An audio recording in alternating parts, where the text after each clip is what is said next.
لقد جاءكم رسول من أنفسكم عزيز عليه ما عنتم حريص عليكم بالمؤمنين رؤوف رحيم فإن تولوا فقل حسبي الله لا إله إلا هو عليه توكلت وهو رب العرش العظيم.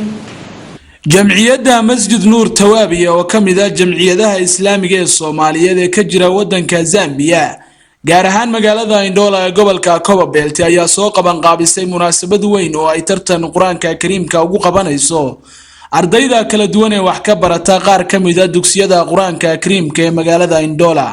munaasabadan oo ah mid sanadkiiba mar la qabto ayaa waxa ardayda lagu tartansiinayay Quraanka Kariimka waxaana ka qayb qaatay tartankaasi arday gaaraysa 60 oo isugu jira gabdho iyo wiilal kana kala socday ilaa 5 dugsi Quraan oo ka jira magaalada Indoola.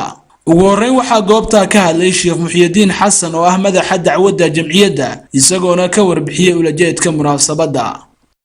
sababada waxa loo qabtay magaalada Indoola dugsiyada Quraanka Kariimka ee ku yaala oo dhan ilaa iyo 60 arday baa ka qayb galaysa. lixdanka ayaga ah 36 waa wiilal 24 waa gabdho. dugsiyada tartanka galaya waa ilaa 10 fasal. ulajeedada tartanka wax kala maaha waxa weeye oo kaliya in kitaabka Ilaahay kor loo qaado.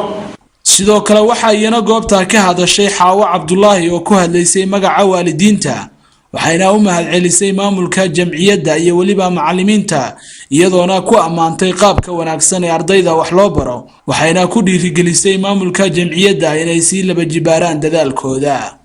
ugu dambeyn waxa la gudagalay bixinta abaalmarinada waxaana jaayisooyin qiimo leh la gudoonsiyay 26 arday oo kala ah 13 wiilal iyo waliba 13 gabdhood kuwaasi oo ku guuleystay tartankii Quraanka Kariimka ee la qabtay waxayna ku tartamayeen jusaska kala duwan ee Quraanka Kariimka sida 20 juz 15 juz 10 juz 5 juz iyo waliba 2 juz ee Quraanka Kariimka. jamciyadda masjid nuur tawaabiya ayaa waxa la aasaasay sanadii 1997 waxayna hoos tagtaa wasaaradda waxbarashada Zambia iyo waliba jaaliyadda Soomaaliyeed ee Zambia waxaana dhigta arday Soomaaliyeed oo gaaraysa ilaa 400 waxayna jamciyaddu leedahay dugsiyo islaami oo gaar ah oo la yiraahdo Iqra Islamic School iyo waliba sidoo kale masaajidyo kala duwan.